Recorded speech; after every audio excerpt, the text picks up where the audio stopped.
apply to the they don't just apply to the MPH program itself, but they select a particular field of study that they would like to pursue. So this visual gives you a sense of all the different areas in which someone can study at the Harvard Chan School. So everything from epidemiology to global health to nutrition, health policy, it's really a wide array of opportunities. So again, depending on what it is you're interested in doing, hopefully one of these areas stands out to you, or it's something that you could dig deeper into to understand the nuances behind the curriculum if a title is unfamiliar in nature. This chart also delineates our 45 credit program and our 65 credit program. And the main difference between these is our 45 credit option is a 1 year program, while our 65 credit program is a 1.5 year program. And the main difference, other than the length of time, really comes down to eligibility criteria of your professional background and your work experiences that you bring to the school. So for our 45 credit program, which again is the 1 year track, we require that students have a bachelor's degree and at least 5 years of work experience, or that they've already earned a prior graduate degree or US equivalent. In the case where someone's already earned a prior graduate degree, let's say, for example, they're a physician, or they've already gone to graduate school for law or business or some other field like that, they do not have to have additional work experience in that case. So the work experience is only required if you have a bachelor's degree only. For the 65 credit program, it's a little bit different in that we require someone to have a bachelor's degree and 2 years of work experience. So generally speaking, people in the 65 credit program tend to be a little bit earlier in their careers with less experience or fewer prior graduate degrees. The vast majority of our programs are delivered in a residential format, meaning that you would be on campus in Boston for the duration of the program. The two programs at the top that have little asterisks, those are our exceptions. So we do have one fully online program, which is the generalist. And then we have an epidemiology program, which is hybrid in nature, meaning that the majority of that program's online, but there are 3-week residencies over the course of the 2 year program where students would come to campus. So it's infrequent visits. But then the rest of these fields of study are residential on campus. Now, I know oftentimes we get questions from students about how do they really dive deeper? How do they understand the difference between some of these tracks? So I'll pick on, health management and health policy, for example. Let's say you have interests in both of those areas and you want to understand how you would select one over the other. Our website has a wonderful curriculum guide developed by the MPH office each year that lists the core competencies of these different areas, the elective opportunities you have, as well as the objectives and also what graduates end up doing after their time in the program. And later I'll try and pop something into the chat that will take you to their curriculum guide if you'd like to do a deeper dive there. But that's some of the ways in which you can understand some of the nuances between these different programs. Next slide, please. So now that I've got you thinking, hopefully, a little bit about the different MPH offerings we have and the different fields of study, I'm going to pivot to talk a little bit about the application process and how you would apply to our program. And you may notice some similarities between us and Johns Hopkins, as well as some other schools of public health too. So we at Harvard Chan use the SOFIS application, which stands for Schools of Public Health Application Service. And SOFIS is really a common application designed to make your life easier and that you would apply to this one common application, and then you would tell SOFIS the schools and programs to which you would like them to send your complete SOFIS application. Not every school and program of public health out there uses SOFIS, but many of them do, and I know Hopkins does, and we do as well. In terms of and I guess before I move on, and I'll say as far as deadlines go, you'll notice different deadlines for different programs, but the general rule of thumb for the Harvard Chan School is that most of our SOFIS participating programs have a December 1st deadline. So hypothetically, if you were to apply between today and December 1st, you would be applying for the 2026 program start. And our programs most of them begin in the fall of 2026, but we have a select few that begin a little bit earlier in the summer of 2026. Alternatively, if you're thinking about applying in the far future, a couple years from now, the general rule of thumb is you apply through SOFIS roughly 1 year before you'd like to start the program. And I'll briefly go through these application requirements, but I'll also post a link into the chat later that will take you directly to our website, which will give you much more written depth on all these items as well. Some fast facts are we require your prior educational documents to be submitted through SOFIS in a couple of different ways. For those of you that have attended any schooling or higher education experience in the United States or Canada, you would send those transcripts directly to SOFIS. But if you have education completed outside of the United States or Canada, you would submit your educational documents through an organization called World Education Services. And this essentially is a credentialing agency that will take your documents and convert them to the US education system insofar as the grades you've earned, the equivalency of your credential, the credit hours, all those things. And that helps our faculty reviewers assess your academic background because as you saw in the earlier slide, given that we have students from about 60 or so different countries, our faculty maybe are not familiar with all the educational systems across those 60 countries. So it helps them take it to the US system. So that's a very important part of the review process. Next, we require 3 letters of recommendation to be submitted with the application. If we could go back one slide back, thanks. We require 3 letters of recommendation to be submitted with the application.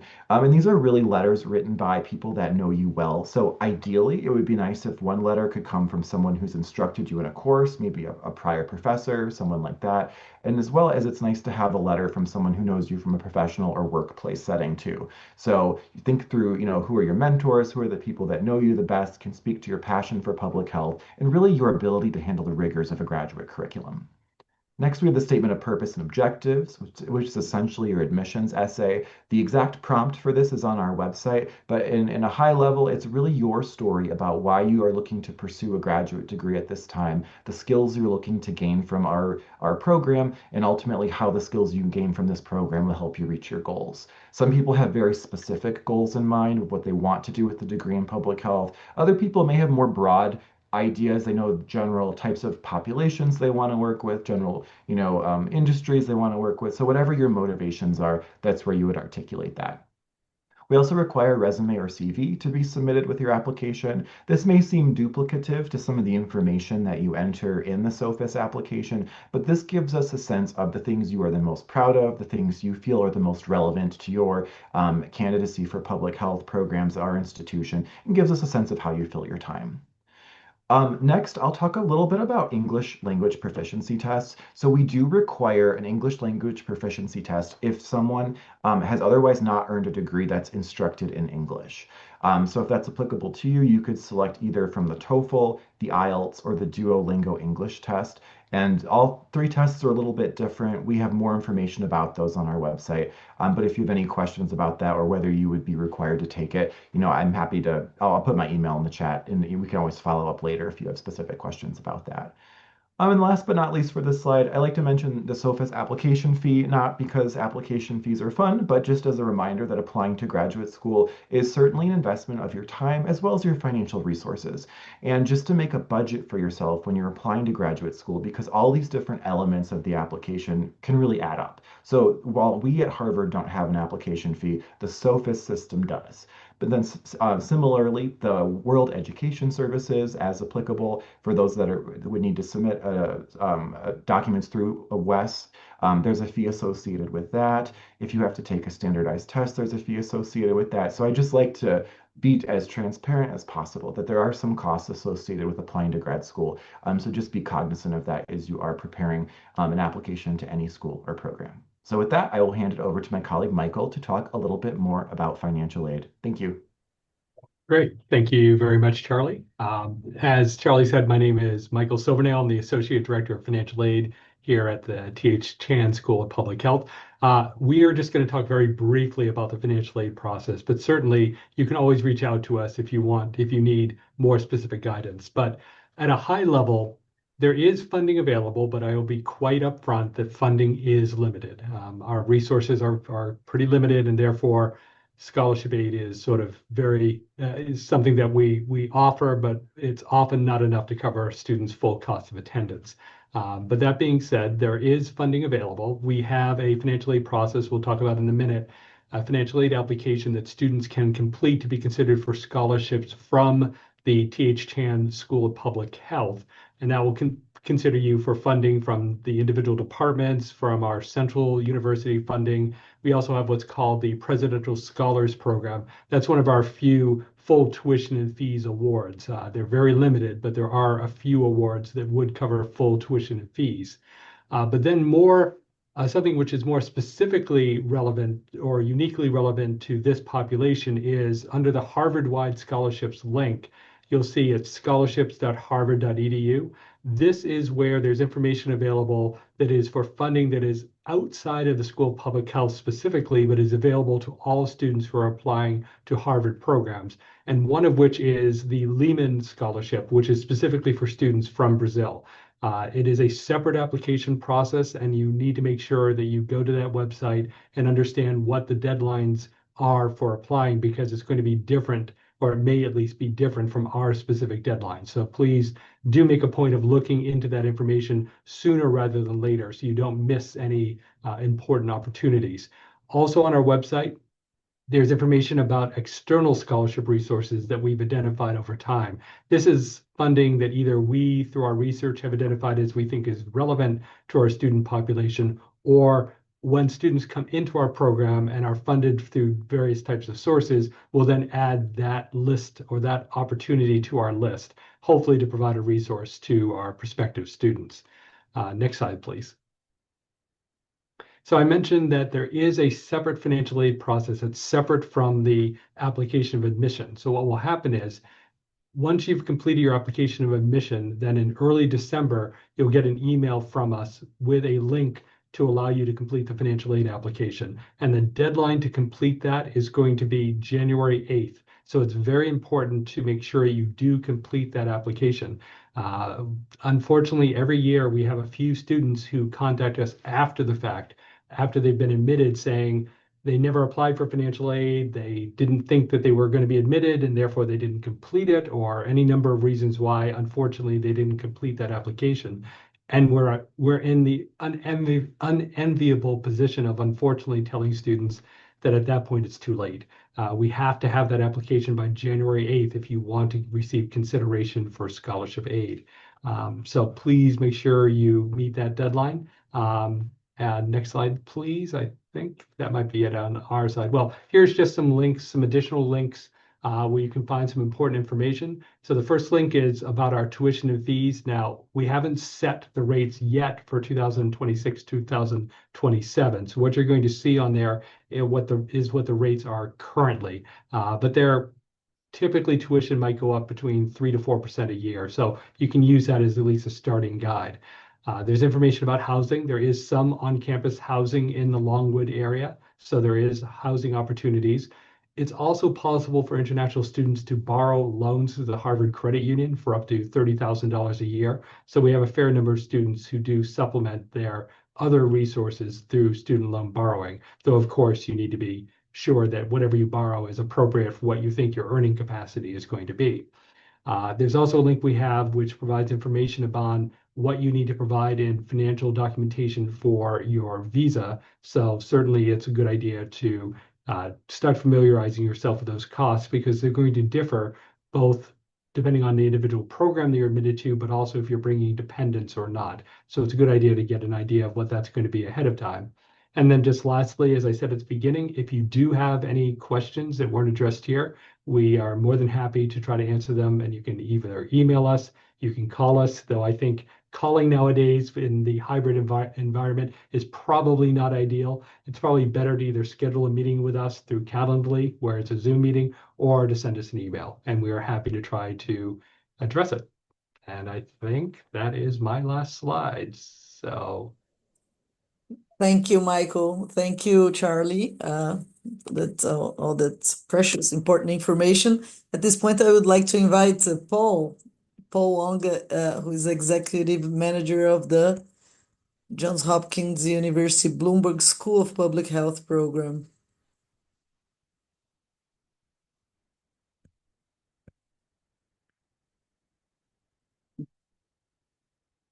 Paul? Where did he go, Paul? Paul's on mute. Sorry, so I'm here. Jimena, you can close down the PowerPoint right now, because I think I can present without the PowerPoint. There's a lot that was on the PowerPoint that's very similar to Harvard's presentation. So okay. Let me just do that. So that way my presentation might be a little less formal, but that's fine. So let's see, begin with. First of all, I want to say thanks to Tamile, to Mariana, to all the representatives of the foundation, because I'm so grateful for all the good work you do. It's such an honor for us to have a connection with the foundation. I see Isis Gomez just said hello, who is a Hopkins student for the MPH last year and is now back in São Paulo, as I know.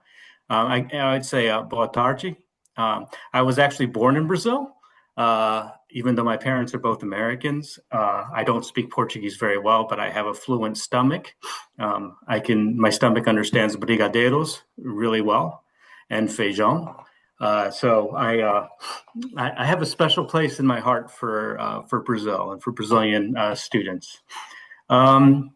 So my role at the school is I oversee the administration of the Master of Public Health program at Hopkins. So that means I'm very involved with the whole life cycle of someone who does the MPH, from before they apply, so people in your shoes, all the way through the application process, supporting the application process, and then for those who are admitted, helping them plan to come to Hopkins and to make the transition to Baltimore, and then helping with connecting with the faculty, the orientation, career advising, and connecting with alumni, the entire life cycle of an MPH student. So that's my role. I've been in this role for over 20 years. Before the Maria Emília Foundation, I know Harvard has an amazing program for Brazilians, a center for Brazilians, but unfortunately we do not yet, but I'm hoping we will in the upcoming years.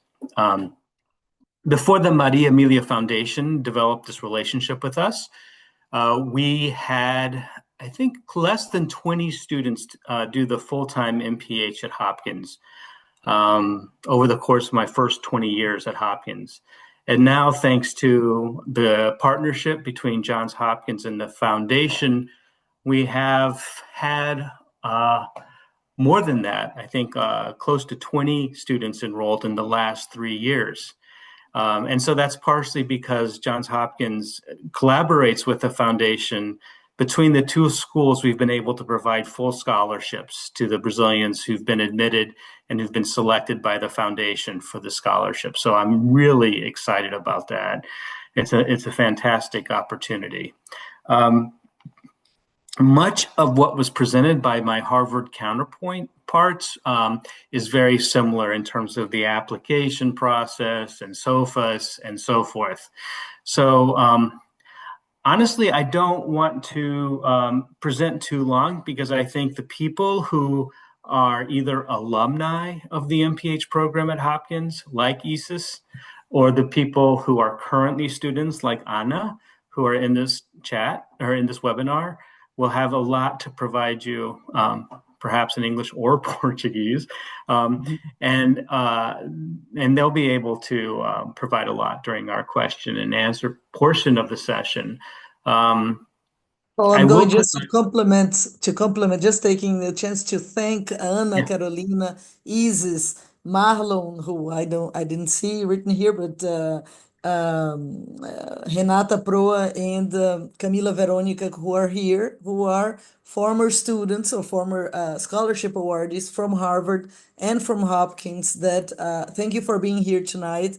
They're here also to share experiences and help out with information. Paul already started to point them out, and I would really like to reinforce our Fundação Maria Emília is very thankful for you being here and helping us out. Thank you, Mariana, and obrigado.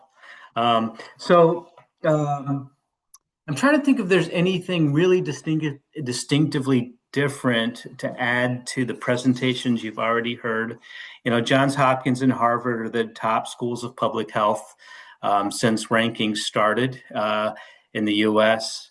Our program's a little bit larger.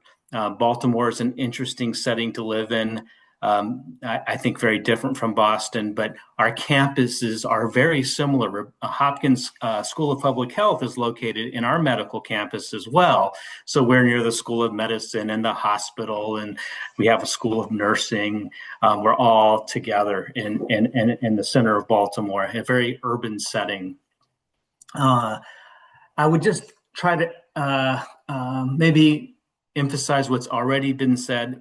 For us, I think that the statement of purpose is extremely important in your application. We want you to tell us your story. So we don't want you to spend a whole lot of time telling us about your achievements. We'll get your resume. We'll be able to see that. We want you to tell us your story. So what is your story? What is it that you've done prior to applying to the MPH, especially from a public health perspective? And then the second piece is, what do you want to do with this? I mean, what do you want to get out of the program? You know, sometimes we have applicants who say, I want to pursue a career in global health. Honestly, that's not very helpful because that's just too broad. We want to know more specifically, are you interested in infectious diseases or in program evaluation, in health systems management? We want to know that you have a clear vision of what you want to gain from the Master of Public Health program. And then thirdly, we want to know what you plan to do with the degree. Honestly, when people start our program, they might have a vision. I think Anna and Isis and others can talk about this more. People have a vision of what they want to do, and it often changes as they take classes. But we want to know what you're thinking about now. What do you hope to accomplish? And the reason why we ask this, you know, we could have the most impressive student from USP who comes to Hopkins, who applies to Hopkins, but if they don't have a real legitimate interest in public health, they're not going to be admitted. We want to admit people who have a passion for public health, who want to make a difference, hopefully in Brazil, to improve the health systems in Brazil, even though I have to say the health system in Brazil is incredible when you consider SUS and everything that's been accomplished in Brazil, but nonetheless, to make the health system in Brazil even stronger. So a lot of what Mariana said and what my Harvard colleagues have said apply to my perspective, which is, you know, we want to admit people who are going to make a difference, who are going to be agents of change, hopefully in Brazil. I'm trying to think of anything else that I could add to what's already been said. What I suggest, Paul, no, yeah, Yes. go ahead. No, what I suggest is that if you don't think of it right away, that you know, this is, I think it's a very interesting opportunity for everyone who's here to, you know, make questions or, you know, Yeah. Charlie and Michael are here and Paul are here, so don't be shy if you have any questions for them right now. I think this is a very precious opportunity, and I think that in the movement of the questions and answers, maybe Paul, you think of what you just forgot, but if it came back and if you want to just compliment right away, please feel free. And then obviously Charlie and Michael, you can jump in as well. I'll just add one thing. So as one who was born in Brazil, I've always paid attention to the Brazilians who've done the MPH. And so let me just share a couple of things about the people who have done the MPH at Hopkins and what they're doing now. So we have one person who, we have people who go into just a very wide range of fields. People who work for the Ministry of Health, for Einstein Hospital, for consulting firms. Like there's a guy named Guillermo who did the MPH MBA, and now he's the representative for both North and South America for a very prestigious consulting firm based out of the UK. He went on and got a PhD actually at Harvard and now has this position, and he lives in Belo Horizonte. You know, we have Flavio, who is an ophthalmologist and works with people who have, you know, low income. He has a clinic for low income families who benefits from the eye care that his clinic provides. There's Mariana, who works in for a pharmaceutical company. Leo, who works for the Ministry of Health. There's actually a student named Luana who graduated a few years ago, who President Lula asked her if she would become the Minister of Health. But she declined, and I won't go into more detail, but she declined. But anyways, she now works in a very senior position at the Einstein Hospital. So we just have people who go off and do amazing things. And I'm sure the alumni of Harvard would be the same. I met one of the alum at Harvard in Sao Paulo last year who's doing tremendous work. So I will listen to Mariana and try to stop talking so that you guys can ask your questions of us. And I'll just add a couple just quick notes, which is, so before coming to the School of Public Health, I was at the Harvard Kennedy School for 19 years, and I was on the admissions committee there. So piece of advice that I would suggest, two pieces, one of which is, it is always helpful if you can authentically talk about what specifically is you are interested in the school you're attending. It's not just a matter of saying this one particular faculty member, but if you can show a sincere interest specifically at our respective institutions, that's always a help. However, I will also suggest it is very important to proofread. I, more than once when I was on the admissions committee at the Kennedy School, would get essays that would say, I've always wanted to attend the Princeton School of Public Policy. And it's like, okay, well then maybe you should be going to the Princeton School of Public Policy. So do spend some time making sure you do a little proofreading. Speaking of the Kennedy School, the other comment I wanted to make though is one of the opportunities, which I think, I wouldn't say it's unique, but I think is of real value for coming to School of Public Health is you have the opportunity to cross-register with all the other Harvard graduate schools, or many of the other Harvard graduate schools. And many of our students, in fact, take advantage of that. And in fact, some students also cross-register with courses at MIT. So there is that opportunity to really get some opportunities to get content from multiple different parts of Harvard. And we are, and I will say from the fact that I walk from there every day, is that I walk from Harvard Square over to the Longwood campus, and it's not nearly as far as you might think. So we're actually relatively close, and we have a shuttle bus. So just an FYI. And the same is true at Hopkins. You can take classes at the other schools, the School of Advanced International Studies in DC, or the Business School. So it's very similar between the two schools. Thank you, Michael. Thank you, Paul. So I think the floor is open. I don't know if any potential candidate would like to raise a question, raise a point, or if any current student or former student would like to share something just to kick off our discussion, which is open right now. Do you want people to come off mute, or do you want them to put it in the chat? I saw someone put a comment in the chat. I'm not sure how you want people asking questions. You're muted, Mariano, but I would definitely prefer if people just raise their hands and ask questions. Yes, I agree with Paul. It's much easier, it's much more fluid, and it will be great. Then we can try to address a couple questions or some questions in the chat, but if you want to raise your hand, it's a great idea, Paul.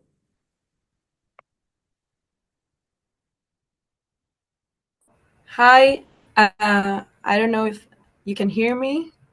Yes, we can.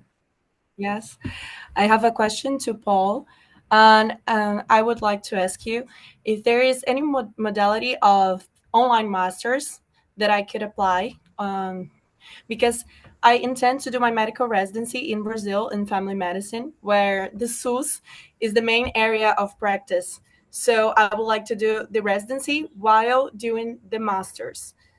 So yeah, that's my question. So actually, we have about 3 times as many online students as we have current students on site.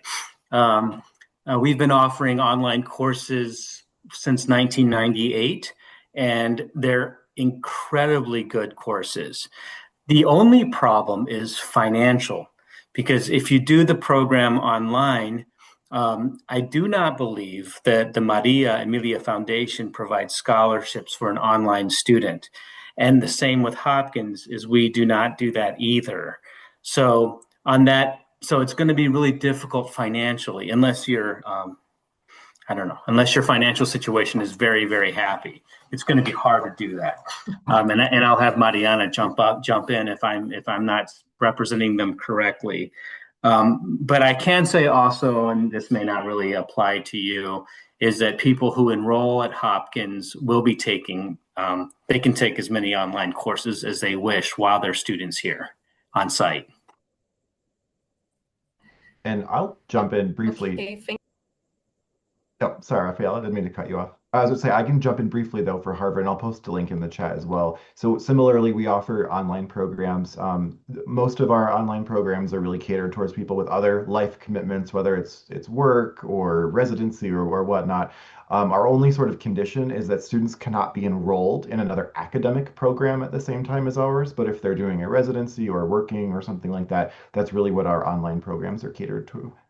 So just to give you both And I'd like options. to take the chance to thank for this information. I think that the space and this moment is also for learning and having other possibilities, but just to call attention to the fact that the Fundação Maria Emília scholarships are specifically and exclusively for the present 11-month program in both institutions. So we're paying for 50% of the tuition plus an additional aid, and the other 50% is the other institutions, and the students is also free to search for complementary financial aid. Just to be clear about the online program, it's a very interesting opportunity, but just to make sure the information it's coming through.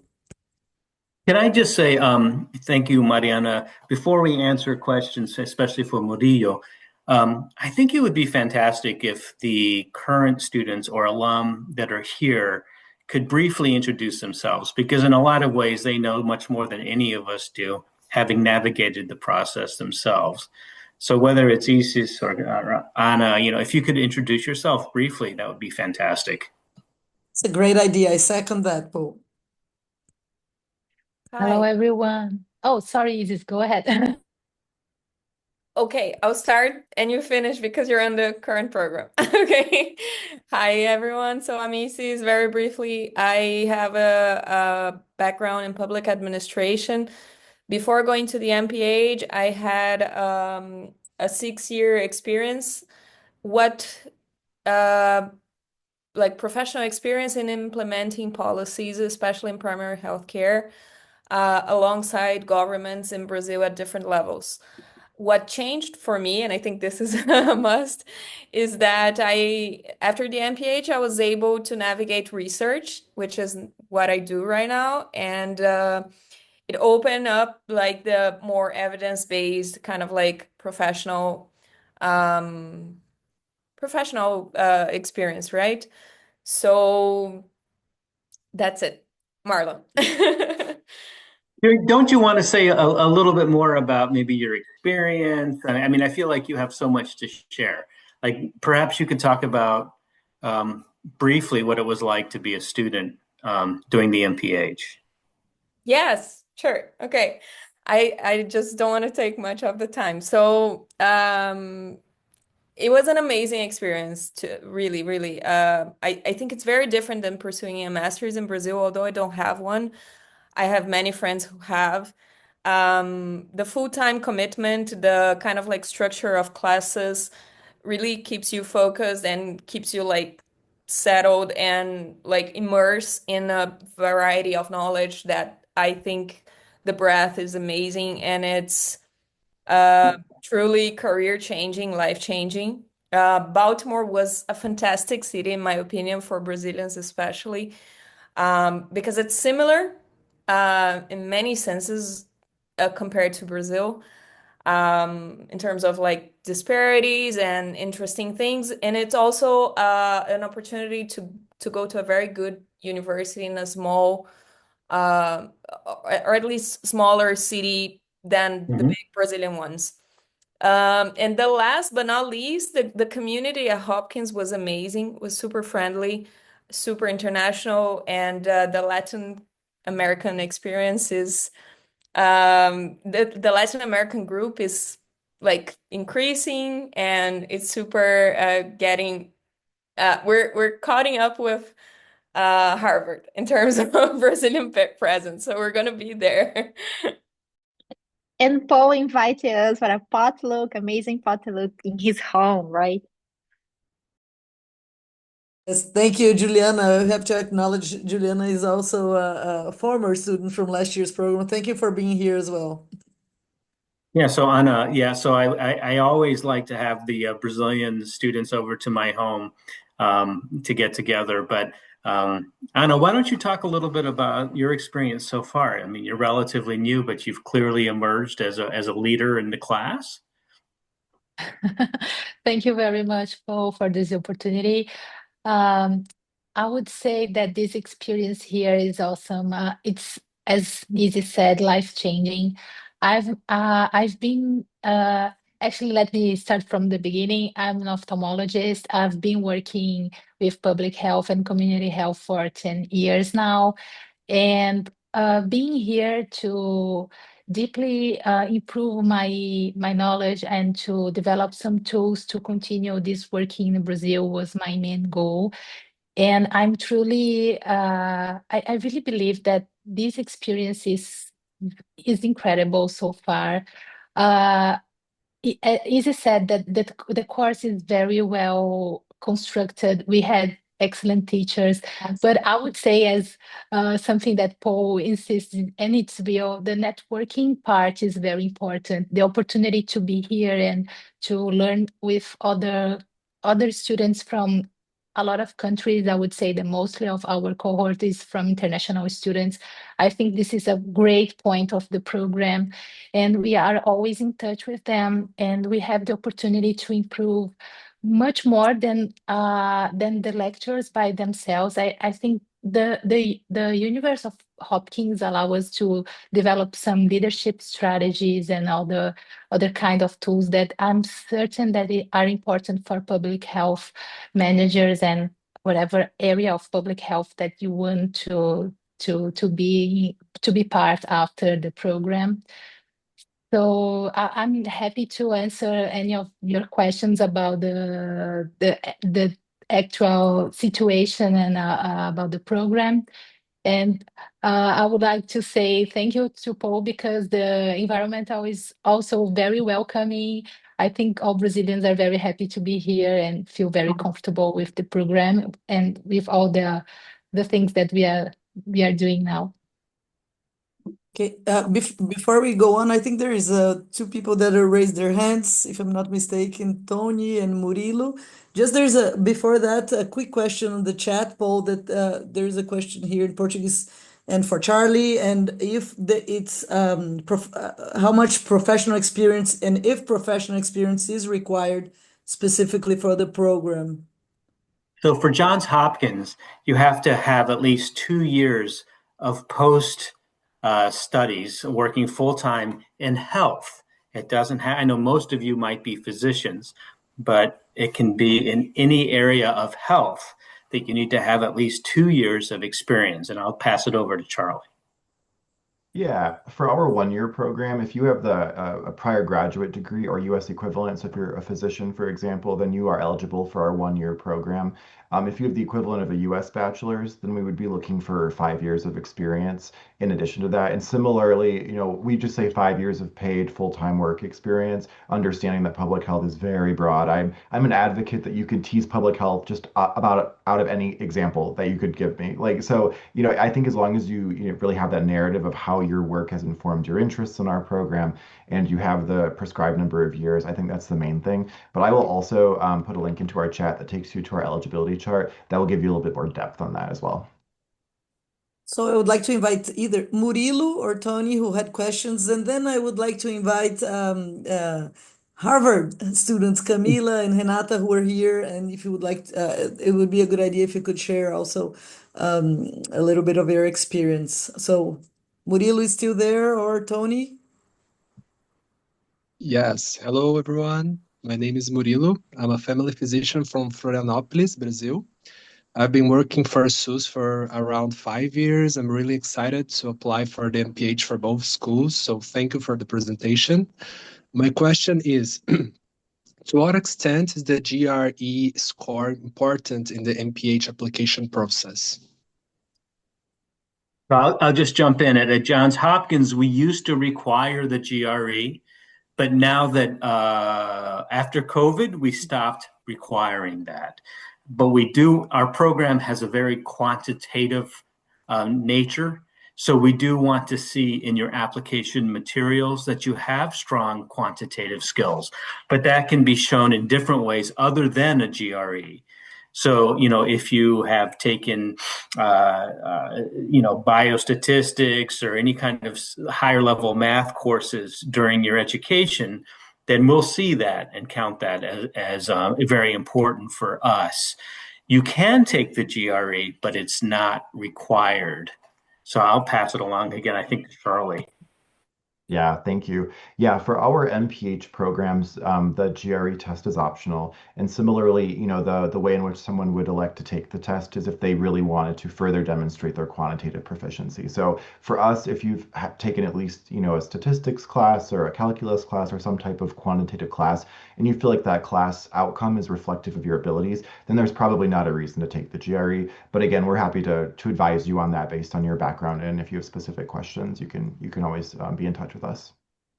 And let me jump in, Murillo. The one thing about our admissions committee, we don't have one professor on our admissions committee that's from Brazil.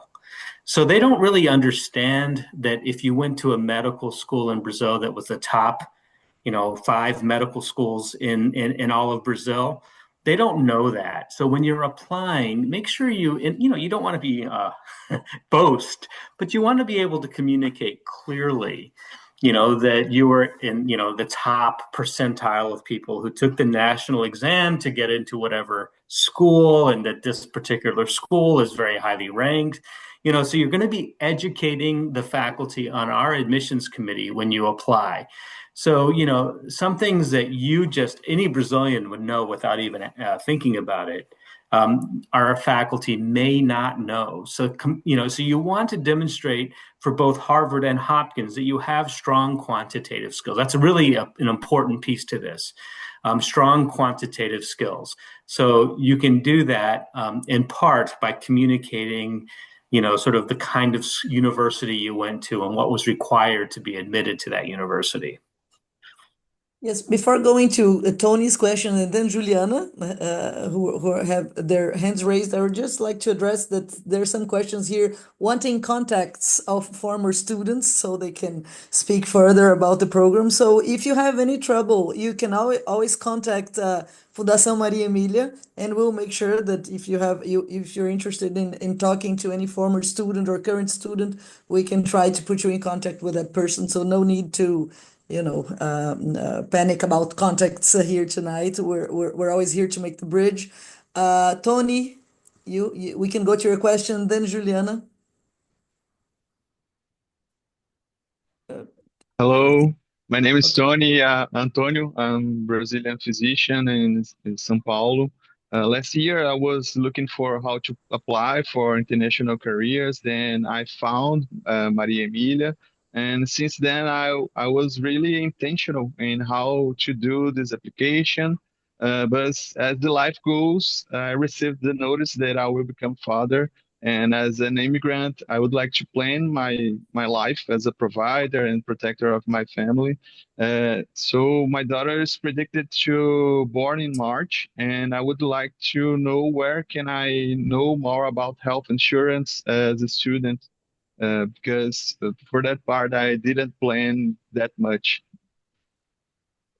So I know Ana Carolina brought her son to do the MPH he's not doing the MPH, but he's with her as he does the MPH. And your question's very specific. Maybe the two of you can connect. Yeah? It's a good idea. And congratulations. Yes, congratulations. And I'll just speak just very broadly. There is insurance available. Of course, we offer health insurance to students' dependents. So there is the opportunity to receive health insurance coverage as a student in the United States and at the Harvard School of Public Health. At both schools, yeah. Thank you. Juliana? Hi, everyone. Good evening. Thank you very much for the presentation. I'm a final year medical student here in Brazil. And actually, I have a question that is really similar to Murillo's question. It's for both Charlie or Paul. Any of you who want to answer it. Actually, I I really appreciated your answer about Marilo's question, but I would like to know, like, if an applicant who applies without a GRE score will be considered like a strong applicant. This is my question. It's really similar, but a little bit different. Yeah, so we look at the whole picture, Juliana. We're not looking at just I used to work for another university which was very formulaic in how they made admissions decisions. They looked at GPAs, GREs, but that's not how it is at Hopkins. We look at the whole picture. We want to know really who you are and what your leadership capacity might be, what your interests are. So we look at your application, your statement, your letters of recommendation, your resume. So I would say the vast majority of our applicants no longer take the GREs. If you're really brilliant when it comes to math, it might be worthwhile to take the GREs just to make you rise above the other applicants who don't submit GREs, but I wouldn't put any undue pressure on yourself to take the GREs, and I'll pass it along to my Harvard counterpart. Yeah, thank you. My answer is very similar in nature. So it's not a disadvantage if you choose not to submit the test or anything like that. We also use a very holistic approach. So if you feel like your grades from the classes you've taken before or any of the work you've engaged in can really demonstrate your quantitative proficiency and you feel like that's truly reflective of your abilities, then there's not necessarily a reason to go out of your way to take the exam. If you've already taken it and you feel you've done well, you can certainly submit it. But yeah, I wouldn't spend the time and resources on it unless you felt like you really needed to demonstrate further proficiency. And yeah, so I agree largely with Paul. So I know that yeah, the time is flying by very quickly, Mariana, and I just want to make sure that those people like Anna and Isis and the alumni who haven't had a chance to speak, as well as the current students, I really want to make sure the Harvard folks talk. But if you could put your name in the chat and your email address, if you're willing to be a resource, that would be fantastic. They're already doing it. I already saw here. Well, Anna already put okay. in Marlon. At this point, I would like, before there are new questions, I think I think it's Mary. There is a family name, difficult, Oginchuku. Before her question, I would like to invite Renata or Camila if you would like to share something from your Harvard MPH experience. I think, Hinata, do you want to go first because you graduated already and I'm a current student? Yes, I can. I'm just a little bit, not a little bit, quite sick, so I really apologize for my voice. But yes, so my name is Renata. I am a mathematician by training. I just graduated with my MPH in global health, and it might have been one of the most incredible experiences of my life. And I could not be more grateful to Fundação Maria Emília, not only for making it possible, but I think I've said that like so many times actually to the team that the whole support that I got, I think just like the presence also and like very tailored support that I got from Fundação Maria Emília really made a big difference. Like feeling like I could count on them more than just like an institution that provided a scholarship. I think this really matters. So I'm just here to say that this is a great opportunity, not only for like funding your studies, but also as a foundation that I think it's gonna be with you for a long time. So I think I really value this.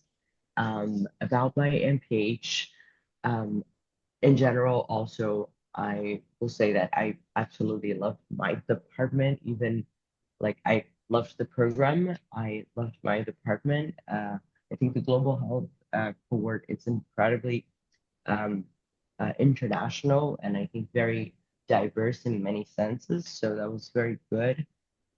For me, I think it's a little bit different maybe than for many other people, just because my background is so different from everyone else's. I was not the only mathematician I'd say in the whole MPH cohort, but I was the only mathematician in my cohort. Most people were medical doctors. That did have like some strong quantitative skills, of course, but I think it was very different. And one of the main things that the MPH taught me was a different way of thinking. After studying mathematics, I worked in research, so it was very focused in like technical learning and not broad thinking. So the type of thinking that I learned during my MPH was incredibly precious and really transformed everything that I've been doing.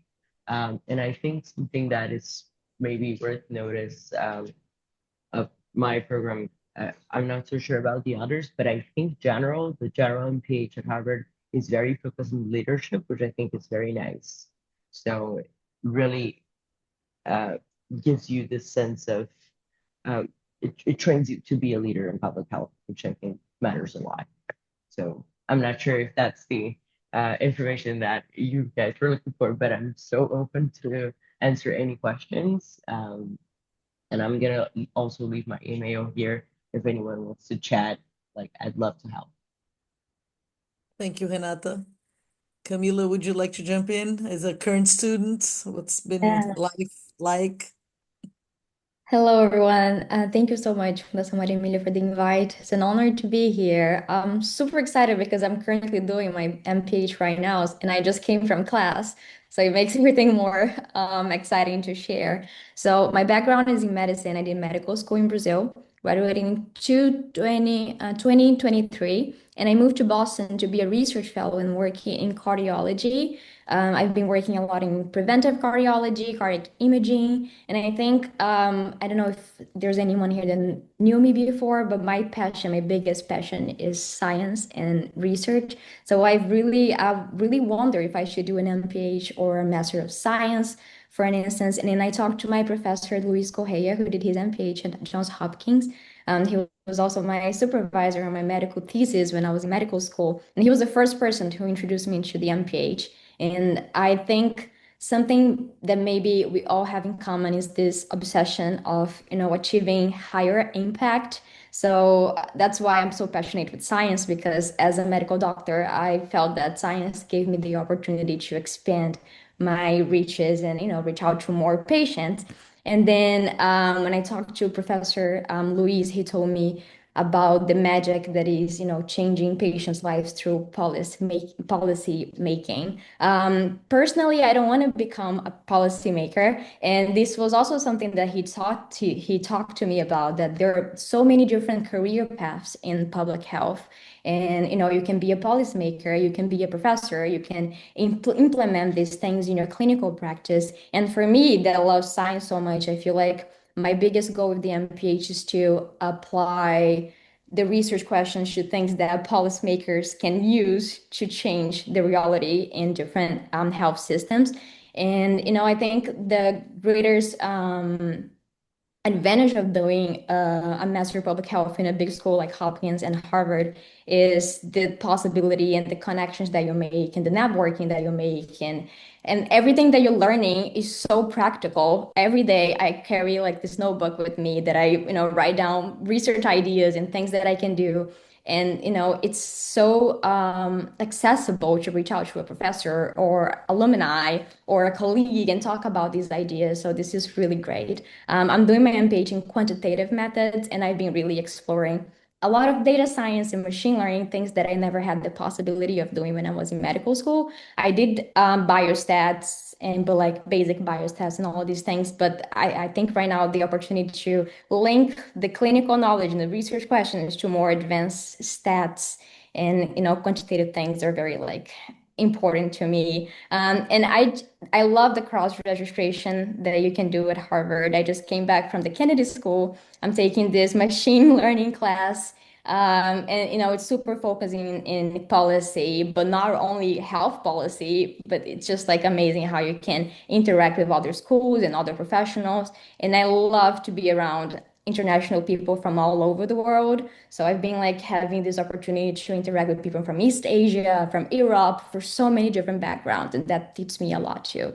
So yeah, I think I know some people ask about the online possibility. I know it's a reality for some people, but I think if you can take the time to do the course, intensive in person and interact with people skin to skin is really good. So yeah, that's my point. And I left my email if you want to contact me later.